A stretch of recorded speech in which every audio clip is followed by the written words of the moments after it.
নমস্কার শ্রোতা বন্ধুরা, আপনারা শুনছেন বৃষ্টি ও গল্প। আশা করি সবাই সুস্থ আছেন এবং অনেক অনেক বই পড়ছেন। আজকে আমার নিবেদন হুমায়ুন আহমেদের একটি গল্প, ছায়াসঙ্গী। প্রতি বছর শীতের সময় ভাবি কিছুদিন গ্রামে কাটিয়ে আসব, দলবল নিয়ে যাব, হইচই করা যাবে। আমার বাচ্চারা কখনো গ্রাম দেখেনি, তারা ভারী খুশি হবে। পুকুরে ঝাঁপাঝাঁপি করতে পারবে। শাপলা ফুল শুধু যে মতিঝিলের সামনেই ফোটে না, অন্যান্য জায়গাতেও ফোটে, তাও সচক্ষে দেখবে। আমার বেশিরভাগ পরিকল্পনাই শেষ পর্যন্ত কাজে লাগাতে পারিনি। এটা কেমন করে জানি লেগে গেল। একদিন সত্যি সত্যি রওনা হলাম। আমাদের গ্রামটাকে অজপাড়াগা বললেও সম্মান দেখানো হয়। যোগাযোগ ব্যবস্থার এমন সুন্দর সময়েও সেখানে পৌঁছতে হয় গরুর গাড়িতে, বর্ষার সময় নৌকা। তবে মাঝখানে একটা হাওড় পড়ে বলে সেই যাত্রা অগস্ত্য যাত্রার মতো। অনেকদিন পর গ্রামে গিয়ে ভালো লাগলো। দেখলাম আমার বাচ্চাদের আনন্দবর্ধনের সব ব্যবস্থাই নেওয়া হয়েছে। কোত্থেকে যেন একটা হাড় জিরজিরে বেতো ঘোড়া জোগাড় করা হয়েছে। এ ঘোড়া নড়াচড়া করে না, এক জায়গায় দাঁড়িয়ে থাকে। খুব বেশি বিরক্ত হলে দীর্ঘ নিঃশ্বাসের মতো একটা শব্দ করে তার লেজটা নাড়ায়। বাচ্চারা এত বড় একটা জীবন্ত খেলনা পেয়ে মহা খুশি। 2-3 জন একসঙ্গে ঘোড়ার পিঠে উঠে বসে থাকে। তাদের অসংখ্য বন্ধু বান্ধবও জুটে গেল। যেখানেই যায় তাদের সঙ্গে গোটা 50 ছেলেপুলে থাকে। আমার বাচ্চারা যা করে তাতেই তারা চমৎকৃত হয়। আমার বাচ্চারা তাদের বিপুল জনপ্রিয়তায় অভিভূত। তারা যাবতীয় প্রতিভা দেখাতে শুরু করলো। কেউ কবিতা বলছে, কেউ গান, কেউ ছড়া। আমি এক গাদা বই সঙ্গে করে নিয়ে গিয়েছিলাম। আমার পরিকল্পনা পুরোপুরি বিশ্রাম নেওয়া, শুয়ে বসে বই পড়া, খুব বেশি ইচ্ছে করলে খাতা কলম নিয়ে বসা। একটা উপন্যাস অর্ধেকের মতো লিখেছিলাম, বাকিটা কিছুতেই লিখতে ইচ্ছা করছিল না। পাণ্ডুলিপি সঙ্গে করে নিয়ে এসেছি, নতুন পরিবেশে যদি লিখতে ইচ্ছা করে। প্রথম কিছুদিন বই বা লেখা কোনোটাই নিয়ে বসা গেল না। সারাক্ষণই লোকজন আসছে। তারা অত্যন্ত গম্ভীর গলায় নানান জটিল বিষয় নিয়ে আলোচনায় উৎসাহী। এসেই বলবে, দেশের অবস্থাটা কি কন দেহি ছোড়ো মিয়া, বড়ই চিন্তাযুক্ত আছি।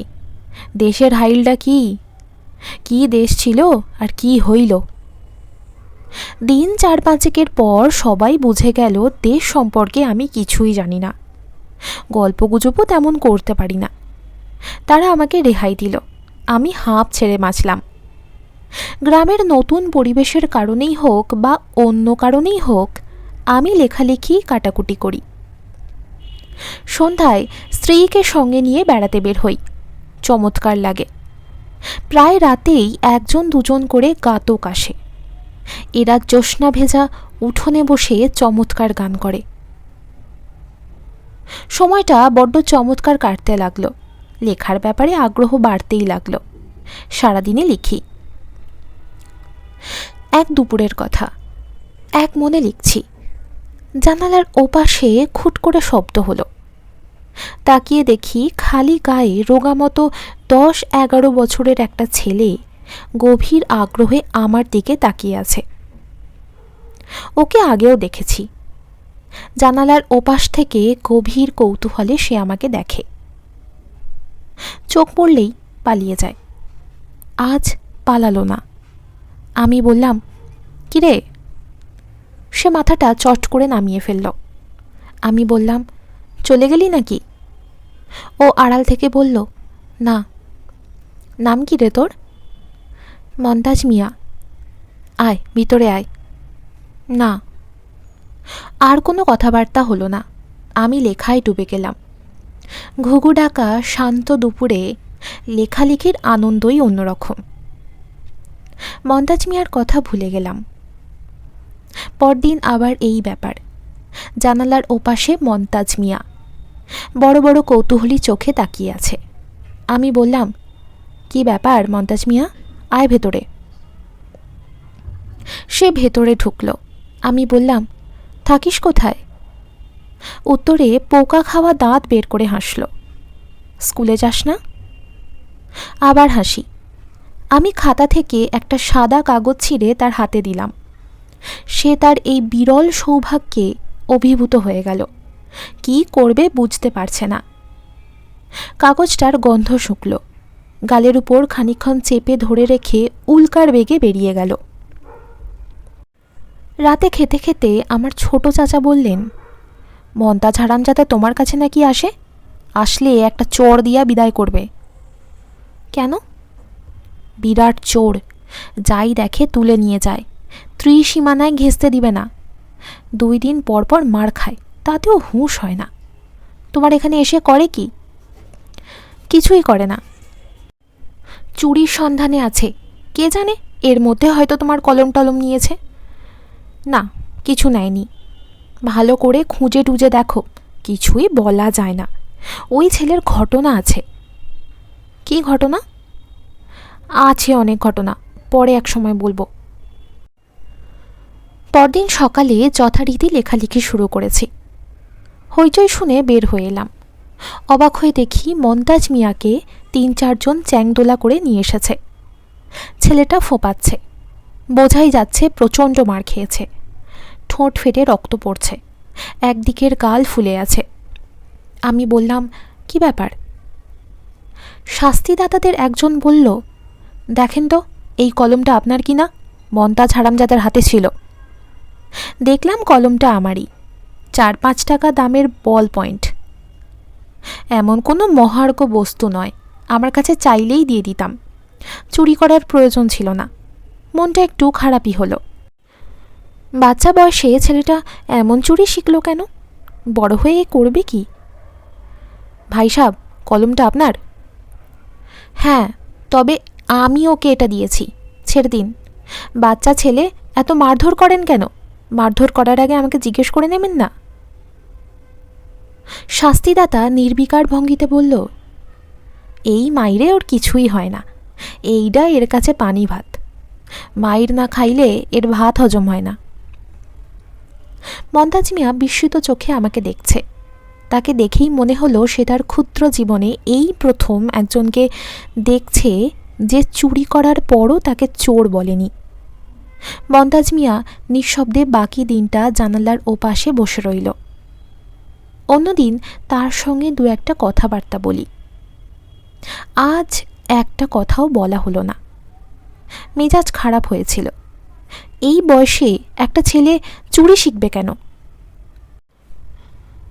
মন্তাজ মিয়ার যে একটা বিশেষ ঘটনা আছে তা জানলাম আমার ছোট চাচির কাছে। চুরির ঘটনারও 2 দিন পর। গ্রামের মানুষদের এই একটা অদ্ভুত ব্যাপার, কোন ঘটনা যে গুরুত্বপূর্ণ কোনটা তুচ্ছ তা এরা বুঝতে পারে না।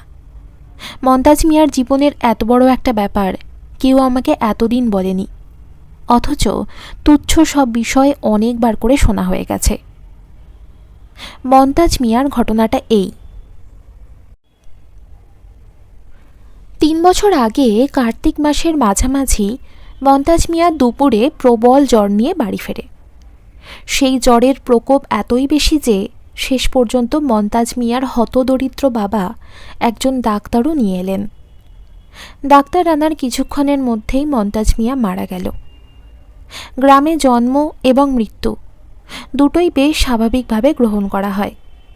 মন্তাজ মিয়ার মা কিছুক্ষণ চিৎকার করে কাঁদল। তার বাবাও খানিকক্ষণ আমার পুত কই গেল রে বলে চেঁচিয়ে স্বাভাবিক হয়ে গেল। বেঁচে থাকার প্রবল সংগ্রামে তাদের লেগে থাকতে হয়। পুত্র শোকে কাতর হলে চলে না। মরা মানুষ যত তাড়াতাড়ি কবর দিয়ে দেওয়া হয় ততই নাকি ছোয়াব, এবং কবর দিতে হয় দিনের আলো থাকতে থাকতে। কাজেই জুম্মা ঘরের পাশে মন্তাজ মিয়ার কবর হয়ে গেল। সব কিছুই ঘটল খুব স্বাভাবিকভাবে। অস্বাভাবিক ব্যাপারটা শুরু হলো দুপুর রাতের পর, যখন মন্তাজ মিয়ার বড় বোন রহিমা কলমাকান্দা থেকে উপস্থিত হলো। কলমাকান্দা এখান থেকে 21 মাইল। এই দীর্ঘ পথ একটা গর্ভবতী মহিলা পায়ে হেঁটে চলে এলো। এবং বাড়িতে পা দিয়েই চেঁচিয়ে বলল, তোমরা করছো কি? মন্তাজ বাচ্চা আছে, কবর খুইরা তাদের বাইর করো, দিবাং করো না। বলাই বাহুল্য, কেউ তাকে পাত্তা দিল না। শোকে দুঃখে মানুষের মাথা খারাপ হয়ে যায়। কবর দেওয়ার পর নিকট আত্মীয় স্বজনরা সবসময় বলে ও মরে নাই, কিন্তু মন্তাজ মিয়ার বোন রহিমা এই ব্যাপারটা নিয়ে এতই হইচই শুরু করলো যে সবাই বাধ্য হলো মৌলানা সাহেবকে ডেকে আনতে। রহিমা মৌলানা সাহেবের পায়ে গিয়ে পড়ল, কাঁদতে কাঁদতে বলল, মন্তাজ বাচ্চা আছে, আপনি এরে বাঁচান। আপনি না বললে কবর খুঁড়ত না। আপনি রাজি না হওয়া পর্যন্ত আমি পাও ছাড়তাম না। মৌলানা সাহেব অনেক চেষ্টা করেও রহিমাকে ঝেড়ে ফেলতে পারলেন না। রহিমা বজ্র আঁটুনিতে পা ধরে বসে রইল। মৌলানা সাহেব বিরক্ত হয়ে বললেন, বাচ্চা আছে বুঝলা কেমনে? রহিমা ফুপাতে ফুপাতে বলল, আমি জানি। গ্রামের মৌলানারা অতি কঠিন হৃদয়ের হয় বলে আমার একটা ধারণা আছে। এই ধারণা সত্যি নয়। মৌলানা সাহেব বললেন, প্রয়োজনে কবর দ্বিতীয়বার খোঁড়া জায়েজ আছে। এই মেয়ের মনের শান্তির জন্য এটা করা যায়, হাদিস শরীফে আছে। কবর খোঁড়া হলো। ভয়ঙ্কর দৃশ্য। মন্তাজ মিয়া কবরের পাশে হেলান দিয়ে বসে আছে, পিট পিট করে তাকাচ্ছে। হঠাৎ চোখে প্রবল আলো পড়ায় চোখ মেলতে পারছে না। কাফনের কাপড়ের এক খণ্ড লুঙ্গির মতো পেঁচিয়ে পড়া, অন্য দুটি খণ্ড সুন্দর করে ভাঁজ করা। অসংখ্য মানুষ জমা হয়ে আছে। এই অবিশ্বাস্য দৃশ্য দেখে কারোর মুখে কোনো কথা সরল না। মৌলানা সাহেব বললেন, কী রে মন্তাজ? মন্তাজ মৃদুস্বরে বলল, পানির পিয়াস লাগছে। মৌলানা সাহেব হাত বাড়িয়ে তাকে কবর থেকে তুললেন। এই হচ্ছে মন্তাজ মিয়ার গল্প। আমি আমার এই জীবনে অদ্ভুত গল্প অনেক শুনেছি, এরকম কখনো শুনিনি। ছোট চাচাকে বললাম, মন্তাজ তারপর কিছু বলেনি? অন্ধকার কবরে জ্ঞান ফিরবার পর কি দেখলো না দেখলো এইসব? ছোট চাচা বললেন, না, কিচ্ছু কয় না, হারামজাদা বিরাট বজ্জাত। জিজ্ঞেস করেননি কিছু? কতজনে কত জিজ্ঞেস করছে। এক সাংবাদিকও আসছিল, ছবি তুলল, কত কথা জিজ্ঞেস করলো, একটা শব্দও করে না, হারামজাদা বদের হাড্ডি। আমি বললাম, কবর থেকে ফিরে এসেছে, লোকজন তাকে ভয়টাই পেত না? প্রথম প্রথম পাইত, তারপর আর না। আল্লাহ তালার কুদরত, আল্লাহ তালার কেরামতি আমরা সামান্য মানুষে কি বুঝব? তা তো বটেই। আপনারা তার বোন রহিমাকে জিজ্ঞেস করেননি, সে কি করে বুঝতে পারল মন্তাজ বেঁচে আছে? জিজ্ঞেস করার কিছু নাই, এইটাও তোমার আল্লাহর কুদরত, ওনার কেরামতি। ধর্মকর্ম করুক বা না করুক, গ্রামের মানুষদের আল্লাহ তালার কুদরত এবং কেরামতির ওপর অসীম ভক্তি। গ্রামের মানুষদের চরিত্রে চমৎকার সব দিক আছে। অতি তুচ্ছ ঘটনা নিয়ে এরা প্রচুর মাতামাতি করে, আবার অনেক বড় বড় ঘটনা হজম করে। দার্শনিকের মতো গলায় বলে, আল্লাহর কুদরত। আমি ছোট চাচাকে বললাম, রহিমাকে একটু খবর দিয়ে আনানো যায় না? ছোট চাচা বিস্মিত হয়ে বললেন, কেন? কথা বলতাম। খবর দেওয়ার দরকার নেই, এমনিই আসবে। এমনিতেই আসবে কেন? ছোট চাচা বললেন, তুমি পোলাপান নিয়ে আসছো, চারদিকে খবর গেছে, এই গ্রামের যত মেয়ের বিয়ে হয়েছে সব এখন আসবে, এটাই নিয়ম। আমি অবাকই হলাম, সত্যি সত্যি এটা নিয়ম নাকি? গ্রামের কোনো বিশিষ্ট মানুষ আসা উপলক্ষে গ্রামের সব মেয়েরা আসবে। বাপের দেশে আসার এটা একটা তাদের কাছে সুযোগ, এই সুযোগ তারা নষ্ট করবে না। আমি আগ্রহ নিয়ে জিজ্ঞেস করলাম, কেউ কি এসেছে? আসবে না মানে? গ্রামের একটা নিয়ম শৃঙ্খলা আছে না? আমি ছোট চাচাকে বললাম, আমাদের উপলক্ষে যেসব মেয়েরা আসবে তাদের প্রত্যেককে যেন একটা দামি শাড়ি উপহার হিসাবে দেওয়া হয়, একদিন খুব যত্ন করে দাওয়াত খাওয়ানো হয়। ছোট চাচা এটা পছন্দ করলেন না, তবে তাঁর রাজি না হয়েও কোনো উপায় ছিল না। আমাদের জমিজমা তিনি দীর্ঘদিন ধরে ভোগ দখল করছেন। গ্রামের নিয়ম মতো একসময় রহিমাও এলো, সঙ্গে 4টি ছোট ছোট ছেলে মেয়ে। হত দরিদ্র অবস্থা। স্বামীর বাড়ি থেকে এসে আমার জন্য 2টো ডালিম নিয়ে এসেছে। আমার স্ত্রী তাকে খুব যত্ন করে খাওয়ালো। খাওয়ার শেষে তাকে শাড়িটা দেওয়া হলো। মেয়েটি অভিভূত হয়ে গেল। এরকম একটা উপহার বোধ হয় তার কল্পনাতেও ছিল না। তার চোখ দিয়ে টপ টপ করে পানি পড়তে লাগলো। আমি তাকে আমার ঘরে ডেকে নিলাম। কোমল গলায় বললাম, কেমন আছো রহিমা? রহিমা ফিসফিস করে বলল, ভালো আছি ভাইজান। শাড়ি পছন্দ হয়েছে? পছন্দ হইব না কি ক্ষণ ভাইজান, অত দামি শাড়ি কি আমরা কোনোদিন চোখে দেখেছি? তোমার ভাইয়ের ব্যাপারটা জানতে চাচ্ছিলাম। তুমি কি করে বুঝলে ভাই বেঁচে আছে? রহিমা অনেকক্ষণ চুপ করে থেকে বলল, কি কইরা বুঝলাম আমি নিজেও জানি না ভাইজান। মৃত্যুর খবর শুই না দৌড়তে দৌড়তে আসছি। বাড়ির উঠোনে পাও দিতে মনে হলো মন্তাজ মাইচ্চা আছে। কি জন্যে মনে হলো? জানি না ভাইজান, মনে হইল। এই রকম কি তোমার আগেও হয়েছে? মানে কোনো ঘটনা আগে থেকেই কি তুমি বলতে পারো? জি না। মন্তাজ তোমাকে কিছু বলেনি? জ্ঞান ফিরলে সে কি দেখলো বা তার কি মনে হলো? জি না। জিজ্ঞেস করনি? করছি, হারামজাদা কথা কয় না। রহিমা আরও খানিকক্ষণ বসে পান টান খেয়ে চলে গেল। আমার টানা লেখালেখিতে ছেদ পড়ল। কিছুতেই আর লিখতে পারি না। সবসময় মনে হয় বাচ্চা একটা ছেলে কবরের বিকট অন্ধকারে জেগে উঠে কি ভাবল, কি সে দেখল, তখন তার মনের অনুভূতি কেমন ছিল। মন্তাজ মিয়াকে জিজ্ঞেস করতে ইচ্ছা করে, আবার মনে হয় জিজ্ঞেস করাটা ঠিক হবে না। সবসময় মনে হয় বাচ্চা একটা ছেলেকে ভয়ের স্মৃতি মনে করিয়ে দেওয়াটা অন্যায় কাজ। এই ছেলে নিশ্চয়ই প্রাণপণে এটা ভুলতে চেষ্টা করছে। ভুলতে চেষ্টা করছে বলেই কাউকে কিছু বলতে চায় না। তবু একদিন কৌতূহলের হাতে পরাজিত হলাম। দুপুরবেলা গল্পের বই নিয়ে বসেছি। পাড়াগার ঝিম ধরা দুপুর। একটু যেন ঘুম ঘুম আসছে। জানালার বাইরে খুট করে শব্দ হলো। তাকিয়ে দেখি মন্তাজ। আমি বললাম, কি খবর রে মন্তাজ? ভালো। বোন আছে না চলে গেছে? গেছে গো। আয় ভিতরে আয়।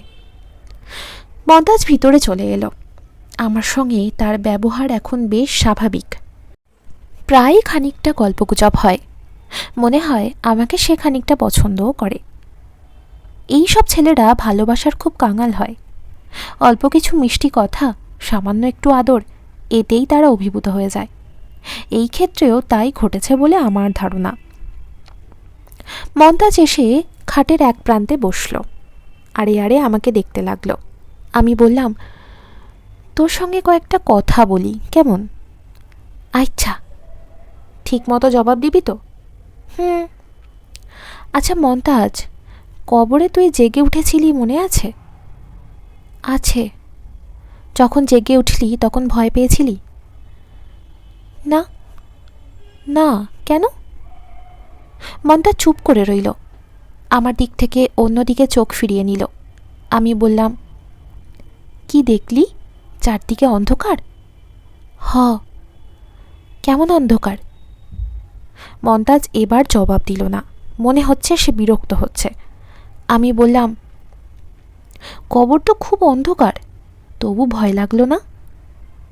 মন্তাজ নিচু স্বরে বলল, আরেকজন আমার সাথে ছিল, সেই জন্য ভয় লাগে নাই। আমি চমকে উঠে বললাম, আরেকজন ছিল মানে? আরেকজন কে ছিল? চিনি না, আন্ধাই রে, কিছু দেখা যায় না। ছেলে না মেয়ে? জানি না। সে কি করলো? আমারে আদর করল আর কইল কোনো ভয় নাই। কিভাবে আদর করল? মনে নাই। কি কি কথা সে বলল? মজার কথা, খালি হাসি আসে।